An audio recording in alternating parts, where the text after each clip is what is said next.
থাকতেও কিছু হয়েছে।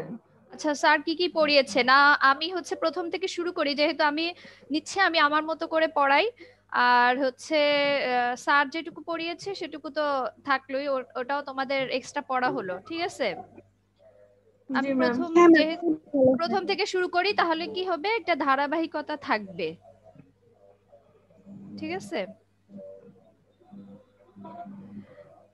এই তাহলে আমরা আজকে শুরু করি প্লান্ট বায়োকেমিস্ট্রির।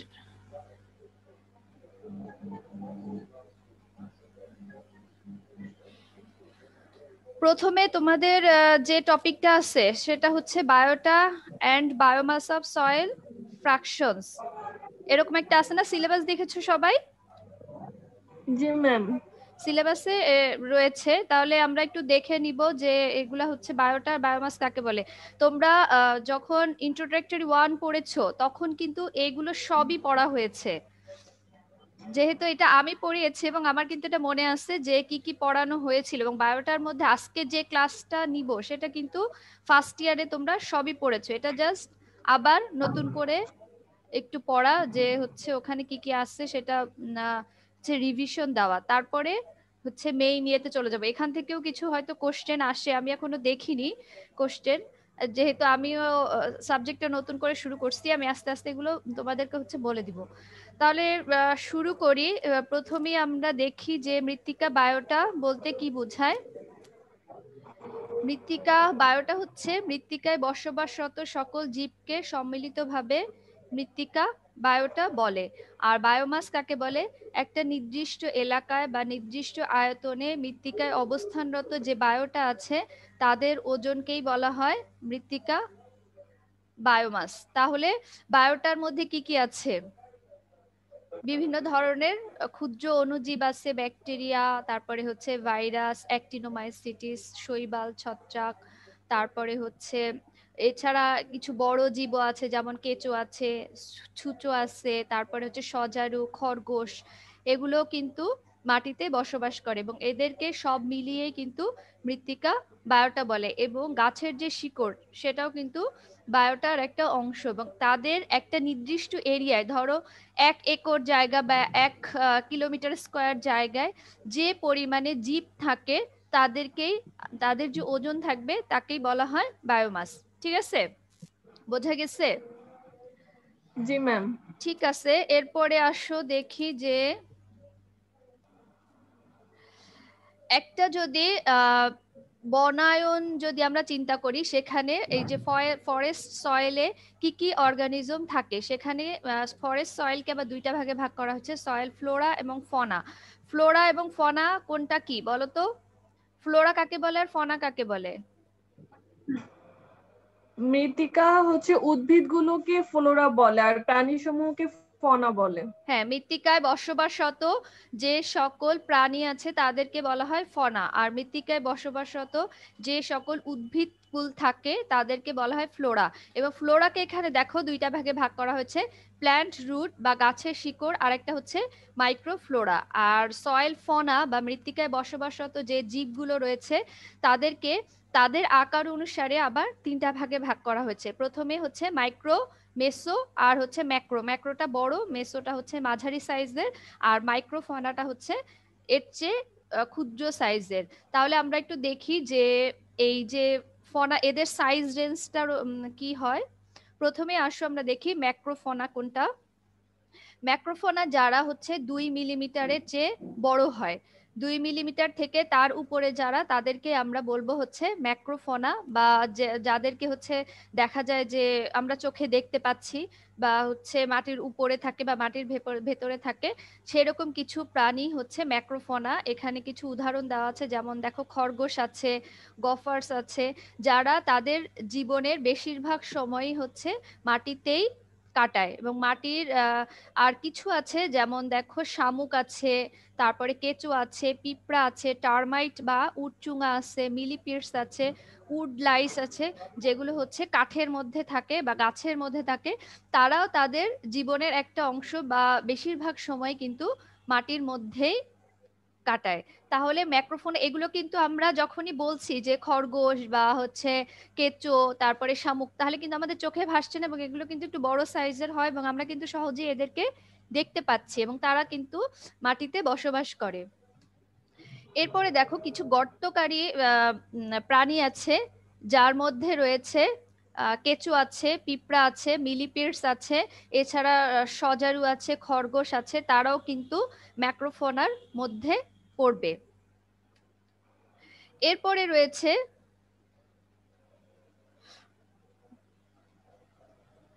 এরপরে দেখো মাইটস রয়েছে, এবং কিছু আছে যারা মাটির মধ্যে যে বাতাস থাকে সেই বাতাসের মধ্যেও কিন্তু কিছু কিছু ম্যাক্রোফোনা দেখা যায়। যেমন হচ্ছে মাইটস আছে, কলেম্বোলা আছে, যারা ওই মাটির মধ্যে যে বাতাস থাকে সেখানে তারা বসবাস করে, বা সেখানেই তারা হচ্ছে সেই বাতাসের মাধ্যমে তারা তাদের হচ্ছে তাদের যে দৈনন্দিন যে কার্যকলাপ সেগুলো হচ্ছে করে।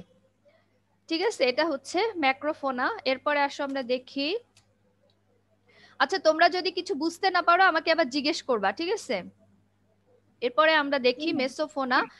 আর একটা জিনিস, তোমরা হচ্ছে তোমাদের সবার নাম হচ্ছে মেনশন করবে। এখানে কিছু আসছে যেগুলো খুব অদ্ভুত নামের, বিভিন্ন সংকেত দিয়ে, এরকম না। তোমরা যখনই হচ্ছে জুমে আসবে তোমাদের নাম দিয়ে হচ্ছে করবে, না হলে কিন্তু আমি এগুলোকে হচ্ছে অ্যাডমিট করব না।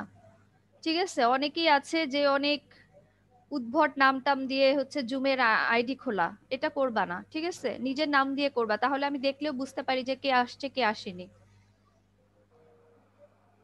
আচ্ছা, এরপরে দেখো মেসোফোনা কি। মেসোফোনা হচ্ছে, তাহলে ম্যাক্রো হচ্ছে 2 মিলিমিটারে বড়, তাহলে মেসো হচ্ছে 0.1 থেকে 2 মিলিমিটার সাইজের, যারা তাদেরকে আমরা বলছি হচ্ছে মেসোফোনা।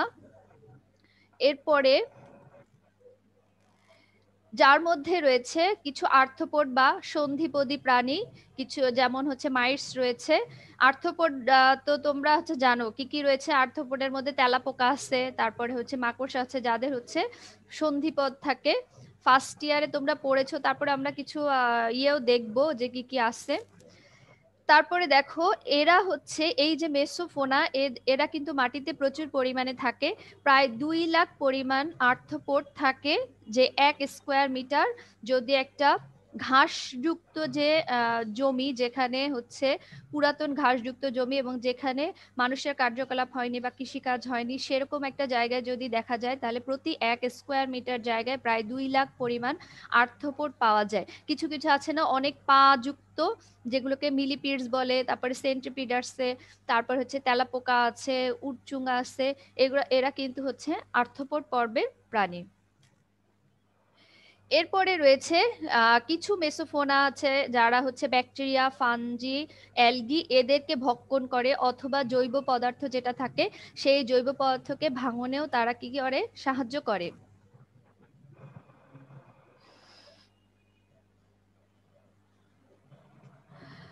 ঠিক আছে, এবং তারা কি করে, এই যে জৈব পদার্থগুলোকে ভেঙে তারা আরো পচনে সাহায্য করে এবং মাটির যে উর্বরতা সেটাকে বৃদ্ধিতে সহায়তা করে। এরপরে আছে মাইক্রোফোনা। মাইক্রোফোনা দেখো যে মাটিতে যে প্রাণী থাকে তাদের মধ্যে সবচেয়ে ছোট, এবং 0.1 মিলিমিটারের থেকে কম, তাহলে 0.2 বা তার উপরে হলে ম্যাক্রো, 0.1 থেকে 2 হলে মেসো, এবং 0.1 এর নিচে হলে সেটা হচ্ছে মাইক্রোফোনা। এবং তাদেরকে দেখার জন্য কি হবে, ইলেকট্রন মাইক্রোস্কোপের প্রয়োজন। আমরা সাধারণ চোখ দিয়ে কিন্তু এগুলোকে দেখতে পাবো না। এরপরে দেখো এরা শুষ্ক মাটিতে বসবাস করতে পারে না, যেহেতু এদের হাঁটা চলা বা হচ্ছে জীবন ধারণের জন্য পানির প্রয়োজন, এই জন্য শুষ্ক বা মরুভূমি যুক্ত জায়গায় এরা হচ্ছে বসবাস করতে পারে না, এবং নাইট্রোজেন সংবন্ধন করতে পারে না। তোমরা জানো যে বায়ুমণ্ডলের যে নাইট্রোজেন, কিছু কিছু প্রাণী আছে বা কিছু কিছু উদ্ভিদ আছে যা বায়ুমণ্ডলের নাইট্রোজেনটাকে ফিক্স করতে পারে, কিন্তু এই যে মাইক্রোফোনারা, তারা নাইট্রোজেন সংবন্ধন করতে পারে না। এর মধ্যে গুরুত্বপূর্ণ যে প্রাণী দুইটা রয়েছে তার মধ্যে রয়েছে প্রোটোজোয়া এবং নিমাটোড। নিমাটোড হচ্ছে কৃমি জাতীয় যে প্রাণীগুলো আছে, এবং প্রোটোজোয়াও তোমরা জানো যে প্রোটোজোয়া হচ্ছে বিভিন্ন আকার থাকে না, বিভিন্ন রোগের জন্য দায়ী। এরা মেইন যেটা করে সেটা হচ্ছে জৈব পদার্থ যেটা, সেটাকে ভেঙে আরো সরল উপাদানে পরিণত করতে সহায়তা করে। এরপরে আসো, আমরা তখন দেখলাম যে ফনার ক্লাসিফিকেশন গুলো, এখন আমরা দেখব মাইক্রোফ্লোরা কোনগুলো। মাটিতে যে উদ্ভিদ থাকে তার মধ্যে সবচেয়ে যে ছোট, তার আকার হবে 40 থেকে 2000 মাইক্রন, তাদেরকেই আমরা বলবো মাইক্রোফ্লোরা। এরা শুষ্ক মাটিতেও বসবাস করতে পারে। এরা নিজেদের খাদ্য নিজেরা তৈরি করতে পারে, যেহেতু এটা উদ্ভিদ, এরা এজন্য সালোক সংশ্লেষণ প্রক্রিয়ায় নিজেদের খাদ্য নিজেরা তৈরি করতে পারবে। এছাড়া বায়ুমণ্ডলে যে নাইট্রোজেন সেটাও তারা ফিক্স করতে পারে। উদাহরণ হিসেবে এখানে দেওয়া আছে ব্যাকটেরিয়া, শৈবাল, ছত্রাক। এরপরে যে দ্বিতীয় যে ভাগটা আছে সেটা হচ্ছে প্ল্যান্ট রুট। প্ল্যান্ট রুট আমরা জানি যে মাটির নিচে যে শিকড়টা থাকে বা যেটাকে আমরা মূল বলি, সেটাই হচ্ছে গাছের যেটা হচ্ছে গাছের খাদ্য গ্রহণে সহায়তা করে বা পানি নিতে সহায়তা করে বা বিভিন্ন ধরনের যে পুষ্টি উপাদানগুলো গ্রহণে সহায়তা করে, সেটাকেই কিন্তু প্ল্যান্ট রুট বলা হয়। এবং এখানে দেখো প্ল্যান্ট রুটের প্রধান যে কাজগুলো, প্রথম হচ্ছে কি, সে মাটিতে যে গাছটাকে দাঁড়িয়ে থাকতে সাহায্য করে। যদি শিকড় না থাকতো তাহলে কি গাছ কি মাটিতে দাঁড়িয়ে থাকতে পারতো? খুব সহজেই কিন্তু পড়ে যেত। মাটিকে আটকে থাকতে সাহায্য করে শিকড়। দেখবা অনেক শিকড় আছে না, শিকড়ে আবার কতগুলো ভাগ আছে, ট্যাপ রুট আছে, ফাইব্রাস রুট আছে। ট্যাপ রুটটা নিচের দিকে যায়, যেমন হচ্ছে গাজর আছে। ফাইব্রাস রুট আছে, এটা হচ্ছে দেখবা তোমরা ইয়েতে ধান গাছে যে শিকড়টা ছড়িয়ে আছে। এবং তারা কি করে মাটিকে শক্ত করে আটকে রাখে, যাতে ঝড় বৃষ্টি বা হচ্ছে বাতাসের খুব সহজে তারা উপড়ে পড়ে না যায়।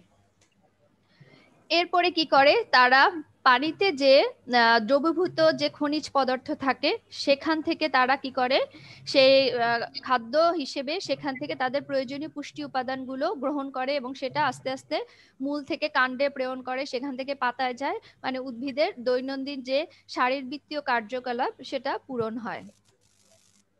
এরপরে আছে অতিরিক্ত যে খাদ্যটা থাকে সেটাও কিন্তু প্ল্যান্ট রুট যে বা শিকড় যেটা, সেটা হচ্ছে রিজার্ভ করে রাখে। এছাড়া উদ্ভিদের যে বিভিন্ন প্রজনন বা অন্যান্য গাছপালার সাথে প্রতিযোগিতা করে টিকে থাকতেও সাহায্য করে। প্রতিযোগিতা বলতে এখানে কি বোঝা যায় একটু বলো তো আমাকে কেউ একজন, যে এখানে যে বলছি যে অন্যান্য গাছপালার সাথে প্রতিযোগিতা করে, সেটা কিরকম হতে পারে?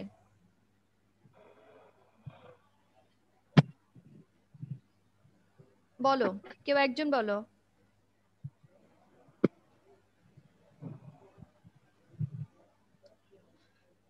কারোর কোনো ধারণা নেই?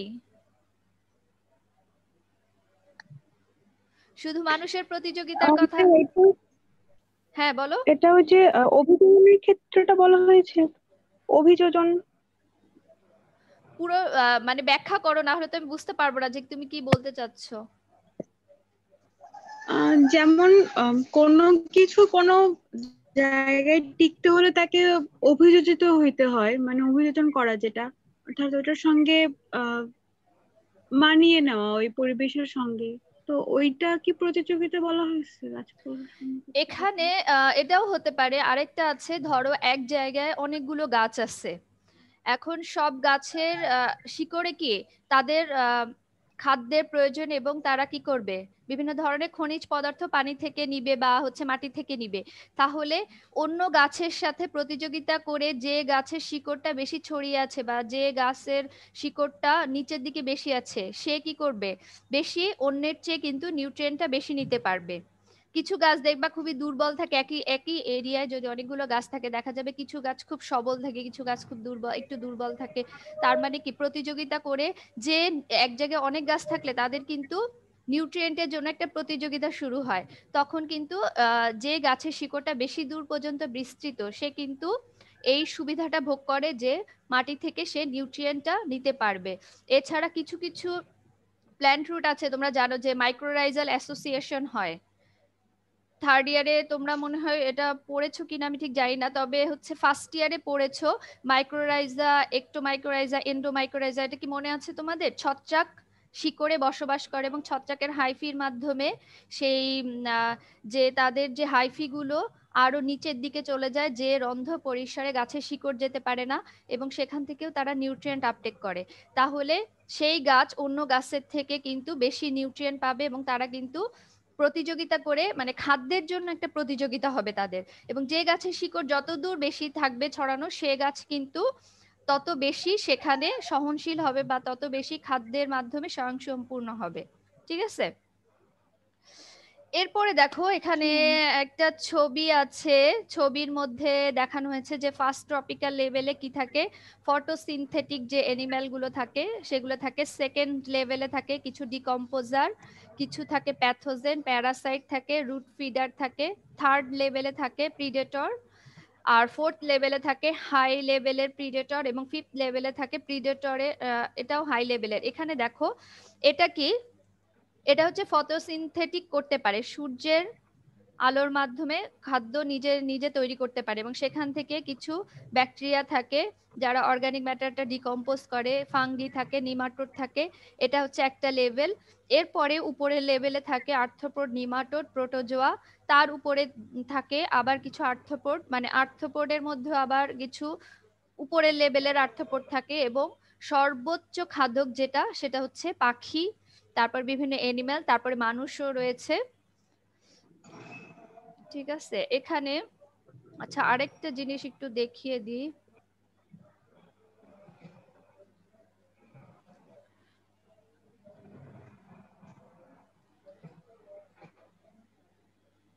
হ্যাঁ, এটা কি দেখা যাচ্ছে? একটা গ্রাফ দেখতে পাচ্ছ তোমরা? জি ম্যাম। এখানে দেখো যে মাটির হচ্ছে ডেপথ বা গভীরতা বাড়ার সাথে সাথে অর্গানিজমের পরিমাণ বাড়ছে না কমছে। যত মাটির উপরের দিকে যাচ্ছি, 0 ডিগ্রি ডেপথে যখন আসছে, তত কিন্তু হচ্ছে বিভিন্ন ধরনের অ্যালগি, মাইক্রোফোনা, ফাঙ্গি, ব্যাকটেরিয়া, এদের পরিমাণ কিন্তু বাড়ছে। এদের এই যে দেখো রিলেটিভ বায়োমাস কনসেন্ট্রেশনটা কিন্তু বাড়ছে। এরপরে আছে দেখো যে ফনা এবং ফ্লোরা যদি 15 সেন্টিমিটার সয়েলে কি পরিমাণে থাকে। এখানে ব্যাকটেরিয়া আছে, অ্যাক্টিনোমাইসিটিস আছে, বিভিন্ন মাইক্রোফ্লোরা, ফনার আছে, যে পার মিটার স্কোয়ারে এবং পার বায়োমাসে থাকলে, কেজি পার হেক্টরে থাকলে তাদের সংখ্যা কত থাকতে পারে, এবং ডেপথ বাড়ার সাথে সাথেও তাদের পরিমাণের কিন্তু কম বেশি হয়। এবং এরপরে একটা ছবি আছে দেখো, এখানে যেটা আছে সেটা হচ্ছে আমি যেটা তোমাদের ভাগটা দেখিয়েছিলাম সেটা একবারে দেখানো হয়েছে। ম্যাক্রোফোনা 0.2, মেসো 0.1 থেকে 2, আর মাইক্রো হচ্ছে 0.1 এর চেয়ে কম। এবং প্রাইমারি কনজিউমার আছে, সেকেন্ডারি কনজিউমার হচ্ছে হার্বিভোর হচ্ছে যারা ঘাস খেয়ে জীবন ধারণ করে বা উদ্ভিদ খেয়ে, কার্নিভোর হচ্ছে যারা হচ্ছে মাংসাশী, এবং ডেট্রিভোর কারা, যারা হচ্ছে জৈব পদার্থ বা হচ্ছে পচা গলা খাবার খেয়ে ভক্ষণ করে হচ্ছে জীবন ধারণ করে। এবং এনার্জি সোর্সের উপর ভিত্তি করে আবার অটোট্রফ ভাগ করা হয়েছে। অটোট্রফ হচ্ছে কি, সূর্যের আলোর সাহায্যে নিজেরা নিজেদের খাদ্য তৈরি করতে পারে। হেটারোট্রফ হচ্ছে নিজেদের খাদ্য তৈরি করতে পারে না, তারা খাদ্যের জন্য কি অটোট্রফের উপরে নির্ভরশীল। লিথোট্রফ হচ্ছে বিভিন্ন ধরনের জৈব অজৈব হচ্ছে পদার্থ থাকে যাদের ভাঙনের মাধ্যমে তারা খাবার তৈরি করে। মিথাইলোট্রপ হচ্ছে মিথেনের মাধ্যমে খাবার গ্রহণ করে। আর কেমোলিথোট্রপ হচ্ছে বিভিন্ন রাসায়নিক বিক্রিয়ার মাধ্যমে তারা তাদের প্রয়োজনীয় পুষ্টি উপাদান সংগ্রহ করে। এরপরে এখানে একটু দেখো, এই ছবিটা আগেও দেখানো হয়েছে, যেটা আর একটু ডিটেলসে দেখিয়েছি, যেখানে সূর্য প্রাইমারি কনজিউমার রয়েছে। এরপরে যেটা আছে প্ল্যান্ট ডেব্রিজ, যেটা হয় গাছটা মারা যাওয়ার পরে বিভিন্ন জৈব পদার্থ সেখান থেকে আসে। এছাড়া বিভিন্ন মিনারেল, নিউট্রিয়েন্ট ও বিভিন্ন নিউট্রিয়েন্ট আসে।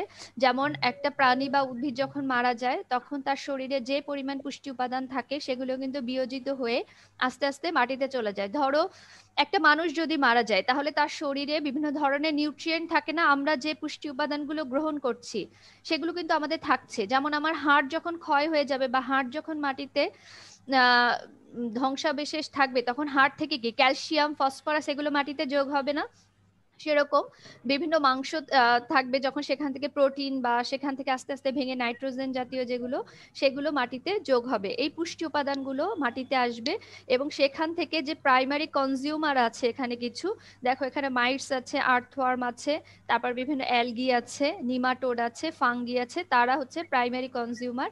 এখান থেকে এই ডেব্রিজ বা হচ্ছে হিউমাস বা ধ্বংসাবশেষ থেকে খাদ্য গ্রহণ করবে। এরপরে সেকেন্ডারি লেভেলে আছে আর্থওয়ার্ম আছে, তারপরে হচ্ছে কিছু মাইটস আছে, নিমাটোড আছে, ফাঙ্গি আছে, অ্যাক্টিনোমাইসিটিস আছে, প্রোটোজো আছে, তারা হচ্ছে খাদ্য গ্রহণ করবে। এবং টার্সিয়ারি লেভেলে যেগুলো আছে, হরিণ আছে, এখানে দেখো হরিণ বা তার চেয়ে বড় যে প্রাণীগুলো আছে, কিছু অ্যামিবা আছে, আর্থওয়ার্ম আছে, এবং এর মাধ্যমে কিন্তু সেখান থেকে খাদ্য গ্রহণ করবে। এবং এখানে দেখো উদাহরণগুলো আমি একসাথে দিয়ে দিয়েছি, যে আমরা যে ভাগগুলো দেখেছি ম্যাক্রোফোনা, যার মধ্যে হেটেরোট্রফ যেগুলো, যার মধ্যে বিভিন্ন মাইস আছে, মোল আছে, লার্জলি হার্বিভোর, যার মধ্যে অ্যান্টস আছে, ব্রিটল বা তাদের লার্ভা, সেন্ট্রিপিড আছে, ডেট্রিভোরের মধ্যে রয়েছে হচ্ছে এই যে উডলাইস আছে, অ্যানিলিডার মধ্যে রয়েছে আর্থওয়ার্ম, মোলাস্কার মধ্যে স্নেইল। এবং এভাবেই কিন্তু প্রত্যেকটারই কিন্তু এই পাশে উদাহরণ দেওয়া আছে, এবং এখানে মাঝখানে কিন্তু মেজর যে গ্রুপগুলো সেগুলো দেখানো আছে। এখন এটা সম্পর্কে তোমাদের কোনো প্রশ্ন আছে? না হলে আমি পরেরটাতে চলে যাব। এগুলো কিন্তু ফার্স্ট ইয়ারে যেহেতু তোমরা পড়েছো, এই জন্য কিন্তু আমি এত ডিটেলস আলোচনা করছি না। তারপরে যদি প্রয়োজন হয় আমি তাহলে বলবো। বলো। না আমরা বুঝছি। আচ্ছা ঠিক আছে, তাহলে আমরা আবার আগের স্লাইডে চলে যাই। তাহলে দেখো এখন এরপরে যেটা আমরা আলোচনা করব সেটা হচ্ছে components of soil organic matter. এই যে জৈব পদার্থ যেগুলো, সেগুলো হচ্ছে আচ্ছা তোমরা ইয়েতে স্ক্রিনে স্ক্র্যাচ বা এরকম ইয়ে করো না, কারণ আমার এখানে স্ক্র্যাচ পড়ে যাচ্ছে। ঠিক আছে, আচ্ছা যাই হোক, অর্গানিক ম্যাটারের যখন জৈব পদার্থ থাকে, সেই জৈব পদার্থে কি কি থাকে দেখো। যে একটা জৈব পদার্থকে যদি 100% ধরা হয়, তার মধ্যে ফ্রেশ বা হচ্ছে সজীব উপাদান থাকে 10%-এর কম, ডিকম্পোজিং অর্গানিক ম্যাটার যেটা অ্যাক্টিভ ফ্র্যাকশন থাকে 33 থেকে 50%, স্টাবিলাইজড অর্গানিক ম্যাটার যা হিউমাস যেটা থাকে 33 থেকে 50%, এবং লিভিং অর্গানিজম থাকে 5%-এর কম।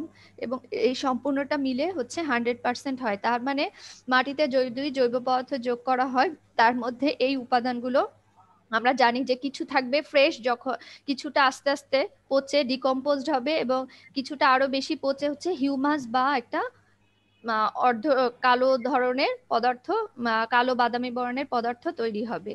ঠিক আছে, এরপরে আসো, এটা হচ্ছে একটা রাইজোস্ফিয়ারের ছবি, যে একটা শিকড়ের আশেপাশের যে মাটি থাকে, এবং এটা ইলেকট্রন মাইক্রোস্কোপে দেখানো হয়েছে।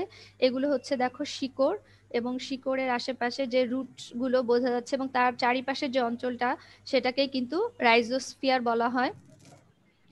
এবং এখানে একটা ছবি আছে, গ্রাফটাতে দেখো যে মাইক্রোবিয়াল যে বায়োমাস বা হচ্ছে বায়োটার যে ভর, সেটা ডেপথের সাথে সাথে কিন্তু কমছে। যত এটা হচ্ছে জিরোতে কি বোঝায়, ভূপৃষ্ঠ, এবং যত নিচের দিকে যাচ্ছে তত কিন্তু পরিমাণ বায়োমাসের কমছে, এবং উপরের দিকে যত যাচ্ছে একদম ভূপৃষ্ঠ বা তার উপরে কিন্তু বায়োমাসের পরিমাণ বাড়ছে।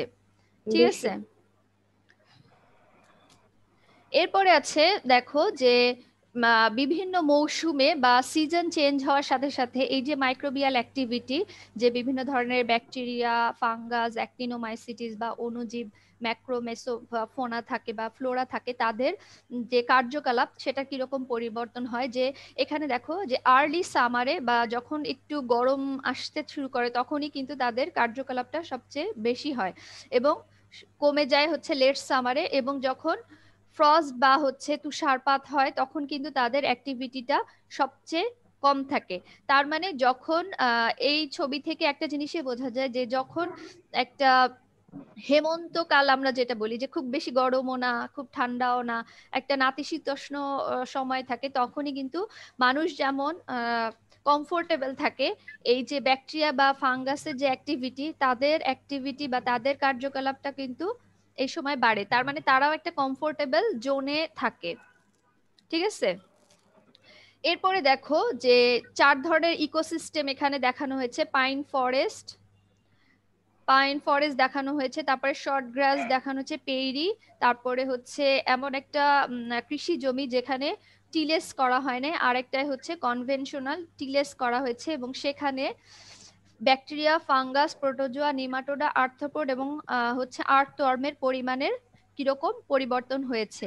এটা দেখো যে পাইন ফরেস্টে কিন্তু ফাঙ্গাসের কার্যকলাপ বেশি, এবং পাইন ফরেস্টে দেখা যায় যে পিএইচটা একটু নিচের দিকে থাকে, এবং আমরা জানি যে পিএইচটা সাধারণত 3-4 এরকম হলে কিন্তু ফাঙ্গাসের অ্যাক্টিভিটিটা বেশি থাকে, সেক্ষেত্রে অন্য অন্যগুলোর একটু কম থাকে, এবং পাইন ফরেস্টে কিন্তু পিএইচটা একটু নিচের দিকে থাকে, একদম 3 থাকে না, কিন্তু পিএইচটা একটু মানে অম্লত্ব থাকে মাটিটা। এরপরে হচ্ছে গ্রাসল্যান্ডে দেখো এখানে কিন্তু ব্যাকটেরিয়ার কার্যকলাপ সবচেয়ে বেশি। এরপরে হচ্ছে নোটিল এগ্রিকালচার সিস্টেম, সেখানেও কিন্তু ব্যাকটেরিয়া কার্যকলাপ বেশি, এবং কনভেনশনাল যে টিলেজ আমরা বিভিন্ন এগ্রিকালচার সিস্টেম ব্যবহার করা হয় সেখানেও ব্যাকটেরিয়ার কার্যকলাপ বেশি, অন্যগুলোর কিছু হচ্ছে কম। এখানে দেখো যে ফাঙ্গাস, ব্যাকটেরিয়ার পরে কিন্তু ফাঙ্গাসের কার্যক্রমটাই বেশি। আবার প্রেইরি বা শর্ট গ্রাস ল্যান্ডে কিন্তু এখানে হচ্ছে নিমাটোডের কার্যকলাপটা ব্যাকটেরিয়ার পরপরই বেশি, ঠিক আছে। এবং এই পাশে কিন্তু টন পার একর দেখানো হয়েছে, এবং এই পাশে হচ্ছে ব্যাকটেরিয়া বা অণুজীবের গ্রোথ দেখানো হচ্ছে। এরপরে যেটা আছে সেটা হচ্ছে typical number of soil organism in healthy ecosystem. একটা মানে ভালো যে ইকোসিস্টেম থাকে সেখানে কি ধরনের অর্গানিজম থাকে বা তাদের নাম্বার কত থাকে। 1 চামচ পরিমাণ মাটিতে কি পরিমাণে বিভিন্ন অণুজীব থাকতে পারে, এটা হচ্ছে এগ্রিকালচারাল ল্যান্ড, এটা হচ্ছে পেইরি, আর এটা হচ্ছে ফরেস্ট। এবং এখানে দেখো ব্যাকটেরিয়ার, প্রোটোজোয়া, নেমাটোড, আর্থ্রোপোড, আর্থওয়ার্মের পরিমাণগুলো এখানে দেওয়া আছে, ঠিক আছে। এরপরে যেটা আছে, এই যে আমরা এতগুলো যে গ্রাফ দেখলাম বা এতগুলো হচ্ছে বিভিন্ন ডাটা দেখলাম, সেই ডাটাগুলোকে কিভাবে করা হয়েছে, সে যে অণুজীবগুলোকে কিন্তু বাইরে থেকে আমরা দেখেই বলতে পারি না যে এখানে হ্যাঁ ব্যাকটেরিয়া বেশি আছে বা এখানে ভাইরাস বেশি আছে, এখানে হচ্ছে অ্যাক্টিনোমাইটিস মাইসিটিস বেশি আছে, এরকম কিন্তু না। এখানে বিভিন্ন পদ্ধতি আছে যার মাধ্যমেই কিন্তু গণনা করে এক এক ধরনের গ্রাসল্যান্ড বা এক এক ধরনের ইকোসিস্টেমে এক এক অণুজীব বেশি পাওয়া গেছে, এবং যে যে মেথডের মাধ্যমে এই যে অণুজীবগুলোকে কাউন্ট করা যায়, তার প্রথম হচ্ছে কাউন্টিং আছে, যেটা ডিরেক্ট কাউন্ট করা যায়, প্রত্যেকটা ইন্ডিভিজুয়াল অণুজীবকে আলাদা আলাদা করে গণনা করে বের করা যায়। এছাড়া কলোনি করে প্লেট কাউন্ট করা যায়। এছাড়া অ্যাক্টিভিটি লেভেলের মাধ্যমে যে ওখানে রেসপিরেশন কতটা হচ্ছে, কতটা হাইড্রোজেন হচ্ছে অক্সিজেন চলে যাচ্ছে, বা কতটা কার্বন ডাইঅক্সাইড তৈরি হচ্ছে সেটার মাধ্যমে, অথবা নাইট্রিফিকেশন কেমন হচ্ছে সেটা রেটের মাধ্যমে, অথবা ডিকম্পোজিশন রেটটা কেমন তার উপরে ভিত্তি করেও কিন্তু এই গণনাটা করা যায়। এছাড়া সেলুলার কনস্টিটিউশনও আছে, যে কার্বন, নাইট্রোজেন, ফসফরাসের পরিমাণ, এনজাইমেটিক অ্যাক্টিভিটি, ফসফোলিপিড বা ডিএনএ আরএনএ দেখেও এই কাউন্টিংটা করা যায়। এরপরে এখানে একটা কমপ্লেক্স ফুড ওয়েবের ছবি আছে, যেখানে বিভিন্ন ধরনের অণুজীবকে দেখানো হয়েছে যে একটা কিন্তু আরেকটার সাথে কিভাবে রিলেটেড, এবং এটা একটা ইকোসিস্টেমের মধ্যে কিভাবে এই অর্গানিজম গুলো থাকে সেটা হচ্ছে দেখানো হয়েছে, ঠিক আছে। এরপরে দেখো এখানে যে ফুড ওয়েব থাকে বিভিন্ন ইকোসিস্টেমে এখানে দেখানো হয়েছে, যে এপাশে দেখো ইকোসিস্টেম যেমন ডিজার্ট আছে, গ্রাস আছে, শার্প বা হচ্ছে গুল্ম জাতীয়, ডেসিডিয়াস ফরেস্ট আছে, কনিফার আছে, রেইন ফরেস্ট আছে, এবং এপাশে আছে ফাংশনাল যে গ্রুপ থাকে তাদের অ্যাক্টিভিটিটা কেমন থাকে।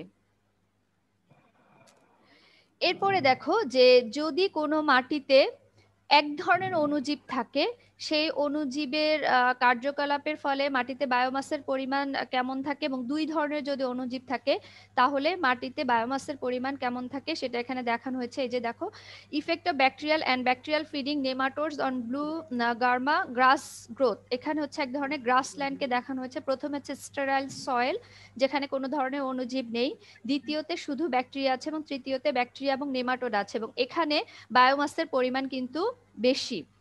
নর্মালি শুধু একটা অণুজীব যদি থাকে তার তুলনায়, এবং স্টেরাইল বা যেখানে কোনো অণুজীব নেই তার তুলনায়, তার মানে অণুজীব যদি থাকে সেখানে কিন্তু ডিকম্পোজিশন যে রেটটা সেটাও বাড়বে, এবং বিভিন্ন জৈব পদার্থ থেকে হিউমাস তৈরির যে প্রক্রিয়া সেটা কিন্তু দ্রুত গতিতে সম্পন্ন হবে। এখানে ব্যাকটেরিয়া আছে কিছু, নাইট্রোজেন ফিক্সিং ব্যাকটেরিয়া, যেগুলো আমরা জানি যে শিকড়ের এইখানে দেখো নোডিউল ফর্ম করে এবং বায়ুমণ্ডলের যে নাইট্রোজেন সেটা তারা ফিক্স করে, এবং পরবর্তীতে গাছকে নাইট্রোজেন হচ্ছে তারা সরবরাহ করে। অ্যাক্টিনোমাইসিটিস আছে, যেমন ব্যাকটেরিয়া সেল থাকে এবং তাদের ফাঙ্গাল হাইফি থাকে, ফাঙ্গাসের মতো কিছু ফাঙ্গাস আছে। ফাঙ্গাস এখানে একটা মাটির গুণাগুণ বৃদ্ধিতে কি কি সাহায্য করে, তারা বিভিন্ন ধরনের জৈব পদার্থ পচনে সহায়তা করে এবং কার্বন জাতীয় যে পদার্থগুলো আছে সেগুলোকে পচনে সাহায্য করে। অর্গানিক ম্যাটার বা জৈব পদার্থকে একত্রিত করতে সাহায্য করে। বিভিন্ন ধরনের পুষ্টি উপাদানগুলোকে সহজলভ্য করে। মাটির যে পার্টিকেলগুলো আছে স্যান্ড সিড ক্লে তাদেরকে একত্রিত করতে সহায়তা করে। এছাড়া মাইক্রোরাইজাল যে অ্যাসোসিয়েশন হয় সেটাও হয়, এবং বিভিন্ন প্যাথোজেনকেও কিন্তু তারা ভক্ষণ করে। এবং এখানে কিন্তু মাইক্রোরাইজাল অ্যাসোসিয়েশন দেখানো হয়েছে, যেটা তোমাদের আগেই বলেছি যে শিকড়ের মধ্যে কিছু ফাঙ্গাস বসবাস করে এবং তারা হাইফির মাধ্যমে একটোমাইক্রোরাইজা এন্ডোমাইক্রোরাইজা তৈরি করে। এখানে একটা একটোমাইক্রোরাইজা আছে, আরেকটা হচ্ছে এন্ডোমাইক্রোরাইজা। একটা শিকড়ের ভেতরে থাকে, একটা শিকড়ের বাইরে বসবাস করে, এবং তাদের হাইফিটা অনেক দূর পর্যন্ত বিস্তৃত থাকে, যেখান থেকে তারা কি পুষ্টি উপাদান যেগুলো আছে সেগুলো খুব সহজেই, যেখানে গাছের শিকড় পৌঁছাতে পারে না, এই হাইফিগুলো সেই রন্ধ্র পরিসর থেকেও কিন্তু পুষ্টি উপাদান গ্রহণ করতে পারে। যখন মাটিতে পানির পরিমাণ অনেক কমে যায় তখন আমরা জানি যে সূক্ষ্ম রন্ধ্রে পানি চলে যায় এবং গাছের শিকড় অনেক সময় সেখানে যেতে পারে না। এই হাইফিগুলোর মাধ্যমে কিন্তু তখন গাছ বা হচ্ছে একটু সুবিধা ভোগ করে এবং নিউট্রিয়েন্ট গুলো আপটেক করতে পারে। এখানে হচ্ছে আরবাসকুলার মাইক্রোরাইজার একটা ছবি আছে।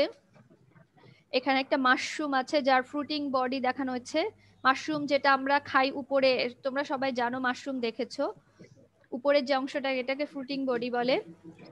মাইক্রোরাইজাল ফাঙ্গি এখানে একটা ছবি আছে। এখানে দেখো এরপরে আছে প্রোটোজোয়া। প্রোটোজোয়াকে আবার তিন ভাগে ভাগ করা হচ্ছে, সিলিয়ার্স, অ্যামোবা আর ফ্লাজিলেটস। এগুলো হচ্ছে তোমাদের খুব ডিটেলস পড়ার দরকার নেই, কিন্তু হচ্ছে ফার্স্ট ইয়ারে তোমরা যেমন ডিটেলস পড়েছো এখানে শুধু জেনে রাখতে হবে যে এগুলো কি কি মাটিতে অণুজীবগুলো থাকে বা তাদের কার্যকলাপ কি। এবং এরপরে যেটা আছে সেটা হচ্ছে মিনারেলাইজেশন অ্যান্ড ইমমোবিলাইজেশনের ক্ষেত্রে কি কি ভূমিকা পালন করে। এখানে দেখো অর্গানিজম অন্য অর্গানিজমকে ভক্ষণ করে এবং কিছু ইনঅর্গানিক ওয়েস্ট হচ্ছে তারা তাদের শরীর থেকে বের করে দেয়, এবং মিনারেলাইজেশন হয়, অ্যামোনিয়াম এবং নাইট্রেট হয়, ইনঅর্গানিক নিউট্রিয়েন্ট হয় যেটা প্ল্যান্ট আপটেক করে, এবং অর্গানিজম কিছু এরপর ইমোবিলাইজেশন হয় যেখানে হচ্ছে অর্গানিক নিউট্রিয়েন্টটা স্টোর হয় এবং বিভিন্ন অর্গানিক ম্যাটারও এখান থেকে প্রথমেই হয়, জৈব পদার্থটাকে ভাঙন হয়, সেটা হচ্ছে মিনারেলাইজেশন হয়, মিনারেলাইজেশন হয়ে আয়ন তৈরি হয়, পরে আবার ইমোবিলাইজেশন হয়। এরপরে কিছু প্রিডেটরের ছবি আছে যেটা হচ্ছে নিমাটোড, কৃমি জাতীয় যেগুলো, এটা হচ্ছে রুট যেগুলো আছে তাদেরকে ভক্ষণ করে বা শিকড়কে ভক্ষণ করে। কিছু এখানে হচ্ছে এটা ফাঙ্গাল হাইপি রিং এর মতো আছে। এরপরে আছে আর্থ্রোপোডের ছবি। আর্থ্রোপোডকে আবার কয়েকটা ভাগে ভাগ করেছে, যেমন শেডার্স, প্রিডেটরস, হার্বিভোর আর হচ্ছে ফাঙ্গি ভক্ষণ করে যারা। প্রথমে শেডার্সদের ছবি আছে, এগুলো তোমরা জানো যে মিলিপিড সেন্টিপিড যেগুলোকে বলা হয় এগুলো কিন্তু অনেকটা সেরকম। আমাদের দেশে আমরা অনেকটা কিন্তু কেন্ন বলি না, অনেকগুলো পা আছে লাল লাল, এগুলো কিন্তু সেগুলো। এরপরে প্রিডেটরের মধ্যে আছে তোমার মাকড়সা আছে, তারপরে হচ্ছে পিঁপড়া আছে, উটচুঙা আছে, এটাও একটা প্রিডেটর। এগুলো হচ্ছে সেন্ট্রিপিড, এটাও আমরা খুব দেখি। অনেকগুলো পা এবং অনেক দ্রুত চলাচল করে। এটা হচ্ছে স্করপিয়ন, এটা একটা মাকড়সা, এটা হচ্ছে হার্বিভোর। এরা হচ্ছে ফাঙ্গাসকে হচ্ছে ভক্ষণ করে এবং বিভিন্ন ফাঙ্গাস যারা হচ্ছে রোগ জীবাণু তৈরি করে তাদেরকে ভক্ষণ করে, এবং এদের কিন্তু প্রচুর পরিমাণে মাটিতে পাওয়া যায়। এবং এরা দেখো, এটা কিন্তু তারা হচ্ছে লাফিয়ে লাফিয়ে চলে, বা হচ্ছে তাদের এই যে এটা লেজের মাধ্যমে কিন্তু তারা চলাচল করে। এটা হচ্ছে আর্থওয়ার্ম।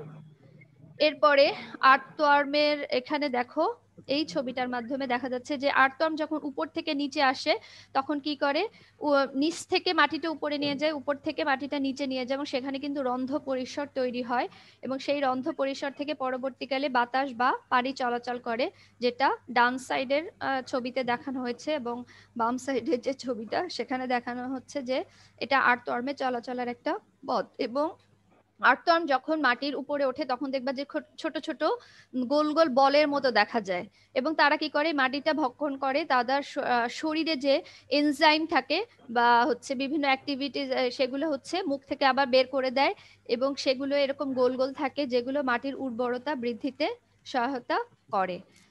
ঠিক আছে, আজকে তাহলে এটাও একটা আর্থওয়ার্মের ছবি, যে কিভাবে আর্থওয়ার্মের যে গর্তটা সেটাকে দেখানো হয়েছে, এই যে এখানে দেখা যাচ্ছে। ঠিক আছে, তাহলে আজকে এই পর্যন্তই। এখন বলো তোমাদের কোনো কোশ্চেন আছে কিনা।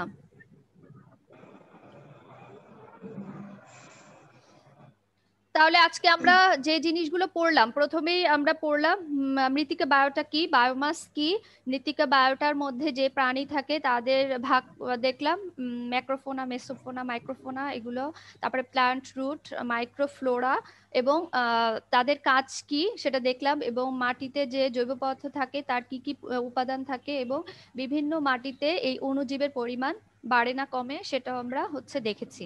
এখন বলো কোনো কোশ্চেন থাকলে বলো।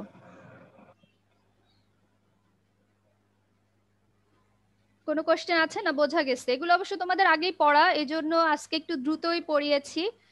তারপরে যদি কোথাও না বুঝতে পারো আমাকে প্রশ্ন করো।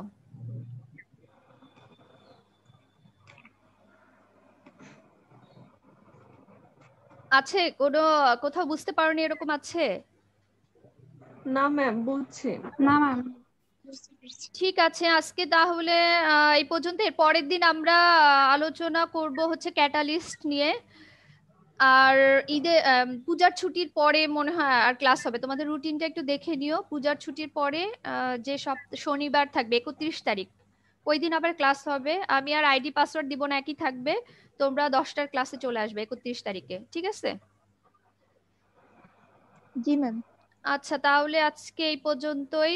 ভালো থেকো সবাই।